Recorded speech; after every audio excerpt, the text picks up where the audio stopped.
Hello and welcome to the Taxcast from the Tax Justice Network, your monthly podcast that's all about fixing our economies so they work for all of us. I'm your host, Naomi Fowler. You can subscribe by emailing me at naomi@taxjustice.net. Give me an email, say hello, or just find us on your favourite podcast app. Give us some 5-star ratings.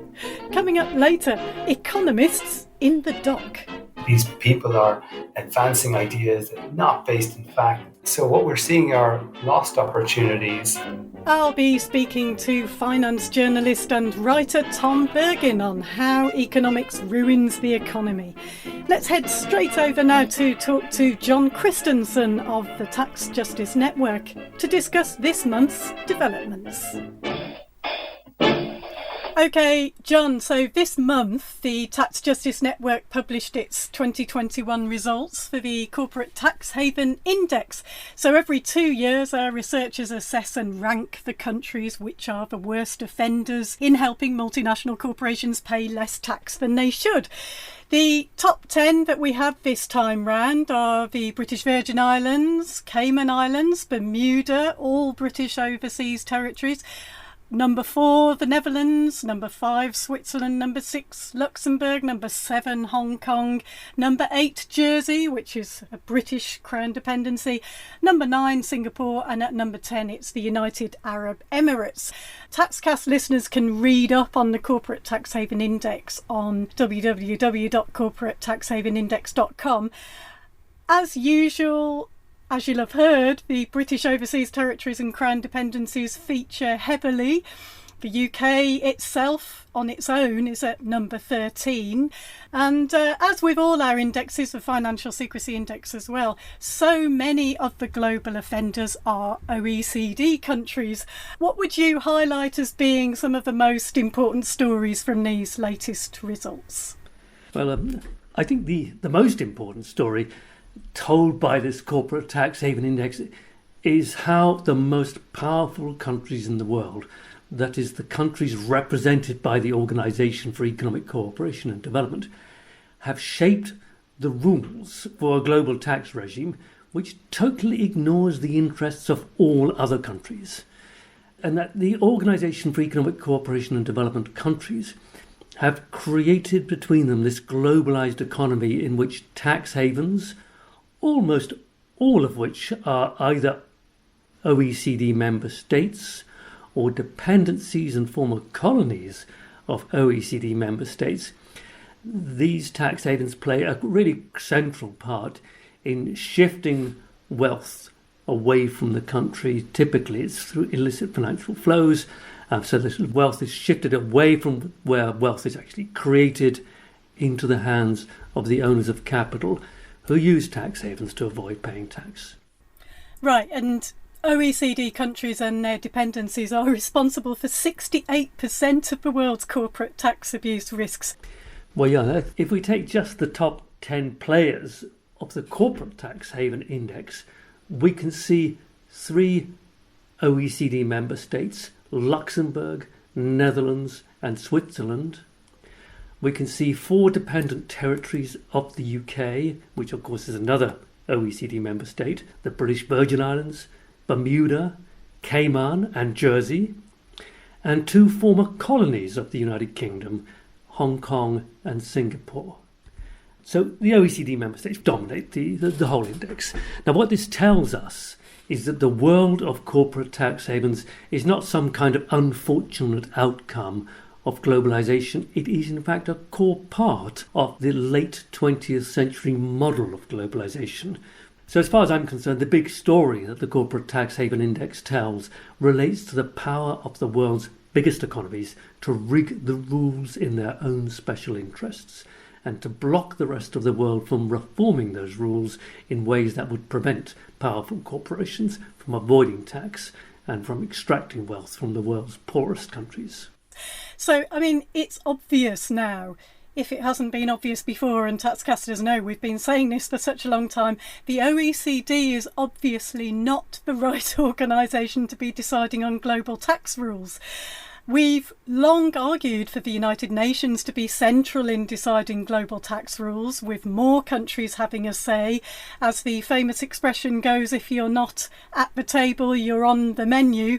And last month, in addition, the United Nations High-Level Panel on International Financial Accountability, Transparency and Integrity, FACTI, called for a UN tax convention, which would be an agreement adopted by the UN General Assembly that would create all kinds of international norms and standards which would become legally binding when UN member states ratify that convention. Let's talk a bit about that as a way forward. Well, yeah, it is, I think, the only way forward now. It seems a no-brainer to me that if the world wants to see an end to the institutional stranglehold that the rich and powerful countries hold over the rule-making process, the Organisation for Economic Cooperation and Development really needs to relinquish its rule-setting role and hand over to a genuinely global and accountable body. Now, in the best of all worlds, I think we'd see the creation of a world tax authority mandated by the United Nations to set rules for taxing multinational companies and also for protecting nation states across the world from the predatory and race-to-the-bottom tactics of the OECD tax havens. But, realistically, we've got to accept the very hard political fact that the prominent OECD member states, including Britain and the United States, both of which are major tax havens and protectors of tax havens, these states can exert powerful blocking measures within the United Nations political processes. So this might be a project that is best handled step by step.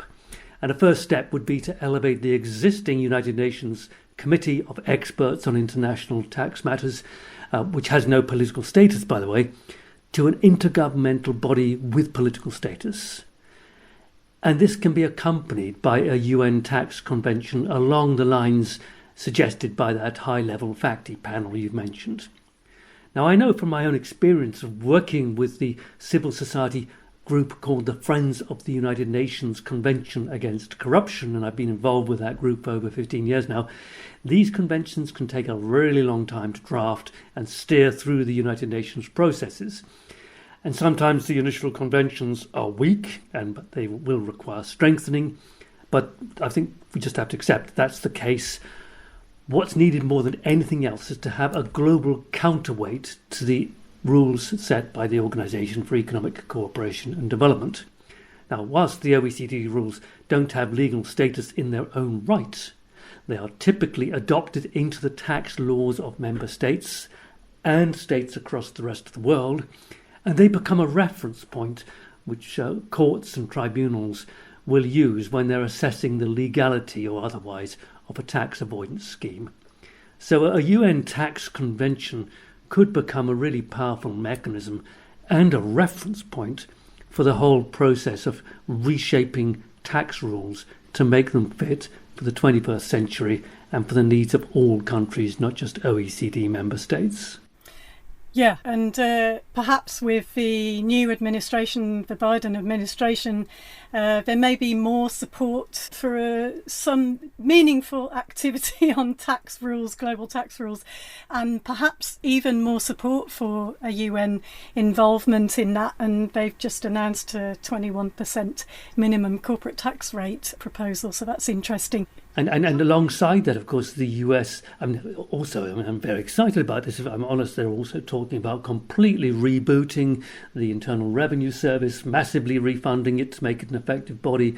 So that in itself is exciting. But Joe Biden has spoken very publicly and for a long time about the United States re-engaging internationally, and there's no better place for him to demonstrate that kind of leadership role and engagement with the rest of the world than in the area of taxation and getting this one sorted. It has caused so many problems across the world now. It would be really good to see a Biden administration take a leadership role in this area.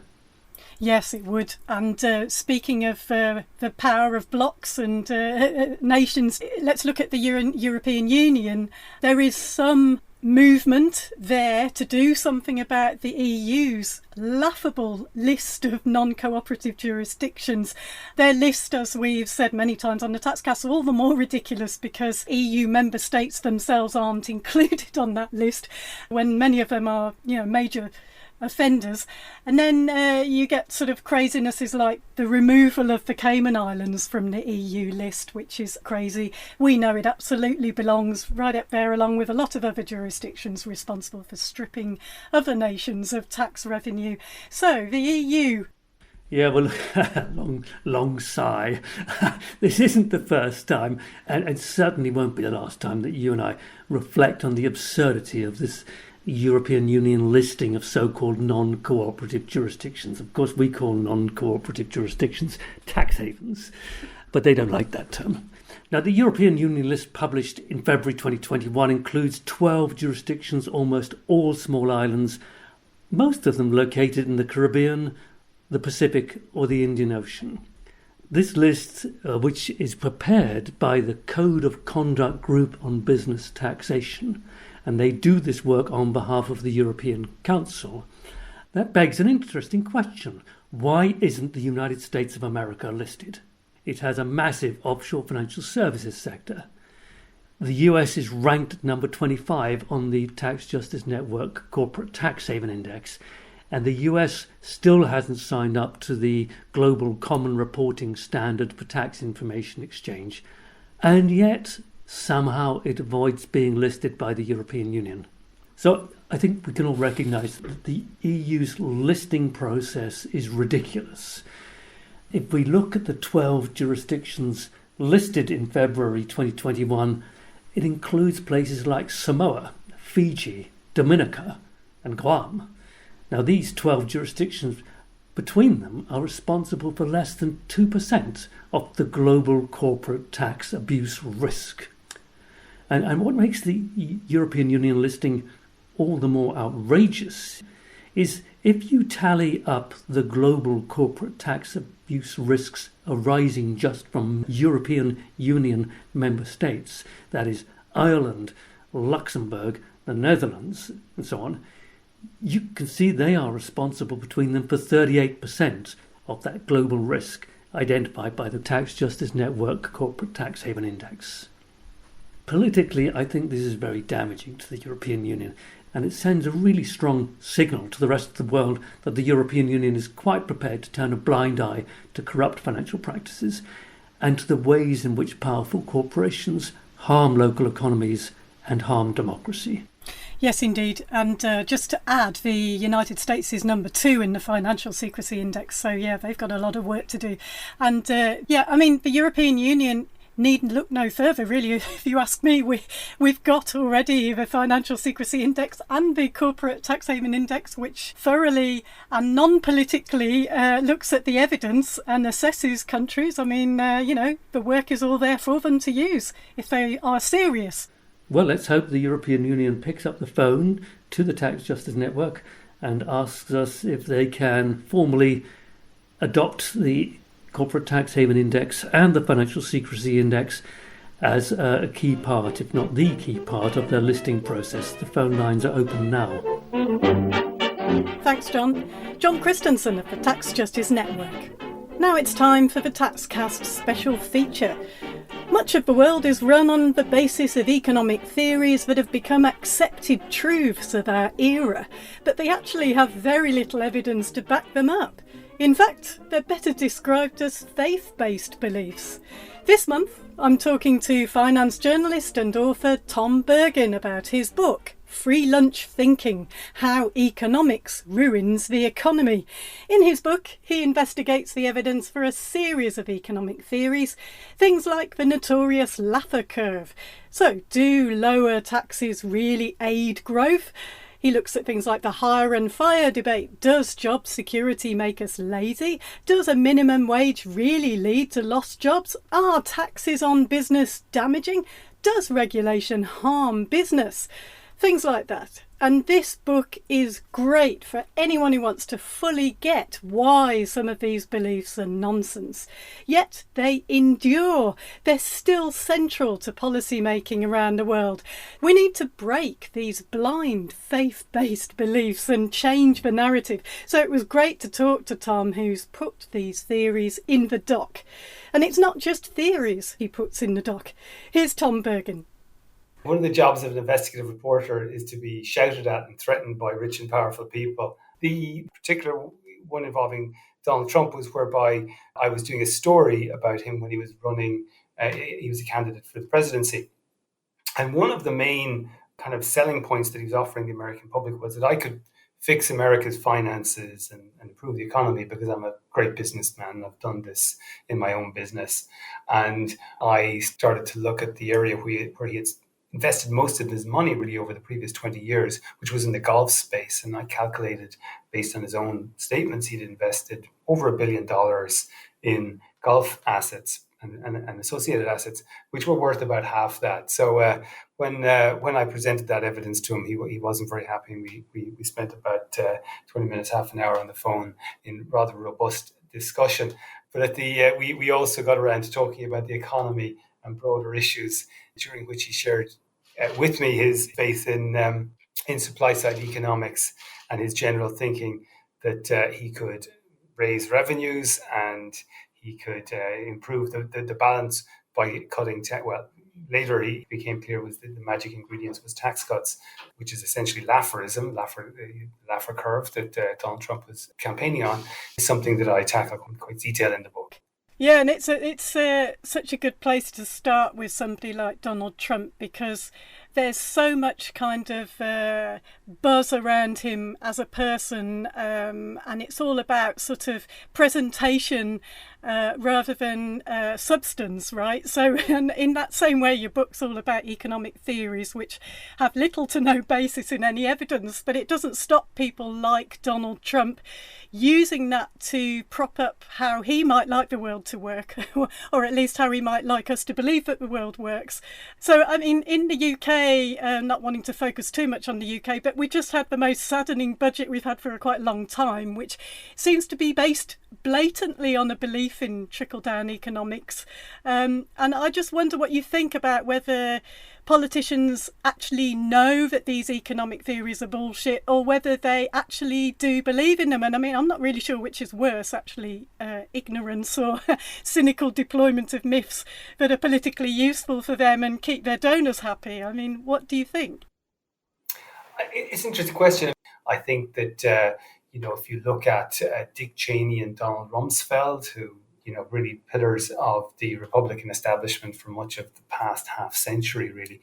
They talked about seeing the Laffer curve for the first time and that being a major moment in their education and economics. I remember David Gauke, the former tax minister in the UK, asking him about why he was cutting corporate taxes so robustly. And he said, this was informed by the economic theory presented by the OECD and others, which showed that essentially the corporation tax was a bad tax and stunted growth. So there's definitely, I think, an influence there, a reliance on theory. It's true, obviously, some of these people can also be attracted to what's intuitive to them. I mean, in the case of Cheney, we certainly saw that as vice president. When it came to intelligence matters, he tended to have a bit of a leaning towards information that he liked the sound of. But I think also we can see where the theory's influence is also evidence when we see people change their minds. Yeah, and you talk about one such person who seemed really unlikely person to change his mind after having spent a career advancing really damaging faith-based economic theories. You talk in the book about the former member of the Chicago School of Economics, Paul Romer, who you met, who did change his mind.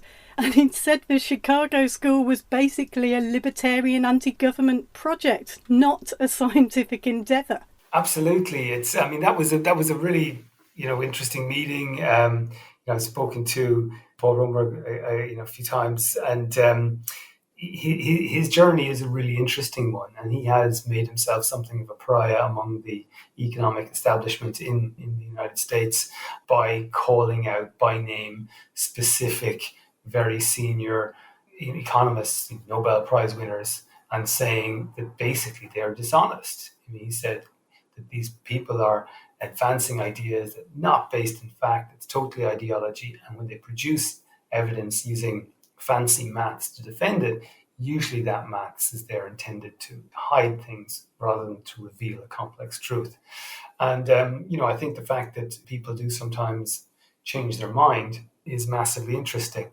Unfortunately, it's quite rare. And, one of the points that I discussed with Paul Rummer was the way that there's, unfortunately, within the economics community, there's a perverse incentive there that economists, it's in their interest to advance the view of the world as being a mechanism determined by price relationships. Because if we all accept that's how the world works, then the people we need to go to provide the answers to the problems of the world are economists. This is just a wonderful position to be in for any profession, to be the people who, the wise people of the world or the world leaders say, these are the people with the answers. So unfortunately, I think that economists are faced with that incentive to advance ideas which are not correct, but which afford them influence. Hopefully, economists can learn to be humble, to accept perhaps a less influential role. If they do, I think they might make a much more valuable contribution to the world. Right, and you called your book Free Lunch Thinking, How Economics Ruins the Economy. It's a great title. Why did you call it that? I'm glad you like it. The main title is a play on an old saying that was popularized by conservative economist Milton Friedman. He would say there's no such thing as a free lunch. And I think that was really intended as a sort of right-wing retort to liberals who argued that there should be regulation on companies and taxation on the affluent to improve society. Now, I'm one of those who thinks that Milton Friedman was an ideologue, more that than a social scientist. If you really follow the logic of people like Friedman to its conclusion, what you find is that people who say, there's no such thing as a free lunch in a very realpolitik kind of world or, hard fact truth position, to say actually they become the ones who are arguing for a free lunch. And so specifically, we'll see situations where people end up arguing, if you cut taxes, you can raise revenue. I mean, there's a free lunch. Isn't that wonderful? Or you can remove social protections like worker safety rules without making people less safe. And also, in the meantime, make everyone richer. Here we go, free lunch. And how about the second part of the title, How Economics Ruins the Economy? With respect to how economics ruins the economy, I think that economic theory that markets determine the world is a belief which has caused a lot of damage, and not just social damage in terms of inequality, but also made us poorer. What we see is that some ideas like, trying to raise tax revenue by cutting taxes actually can be damaging to the economy. So what I say in the book is I look through a number of policies which have been advanced and defended as a way to grow the economy, make it grow more quickly, and show that it hasn't. So what we're seeing are lost opportunities. So it's damaging the economy. In terms of specific people, of course, the damage can be much worse. If you look at something like the minimum wage, economists argued for decades that the minimum wage is a bad idea and that it would cost jobs among the least well-off. They argue worse that there was lots of evidence to prove that. There was no evidence to prove that, and it hasn't been the case. It's been tested again and again in different countries. This means that people were denied wage increases that the economy could have very effectively paid them, and their life has been significantly disadvantaged. There are lots of other cases for this. So I think that it has caused a lot of damage that economists should answer for. Yeah, absolutely. It's so important to make this point, but it actually harms the economy as well. It's not just people.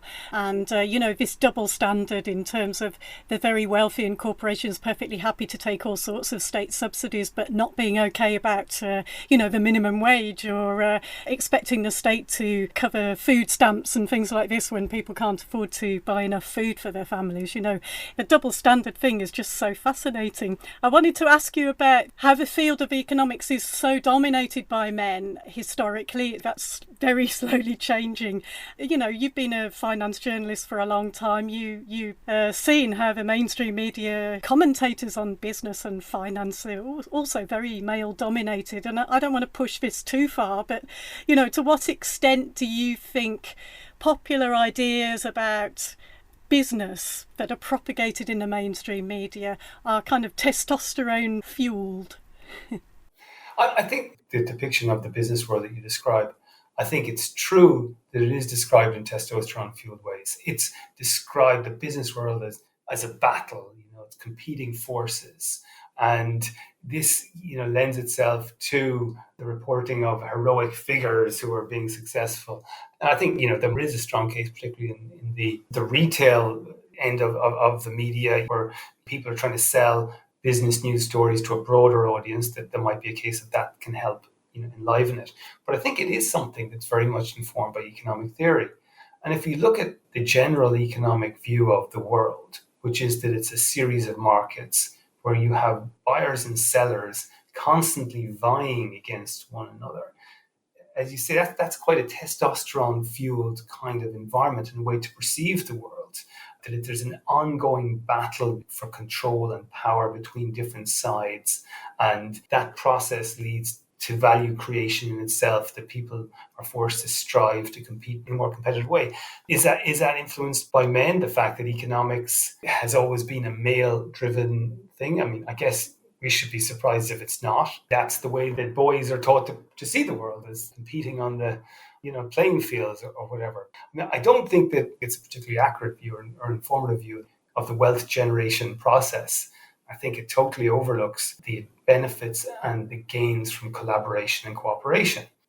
Because big businesses who are interested in value creation know the way to make more money is to get their workers to cooperate together in a more effective way.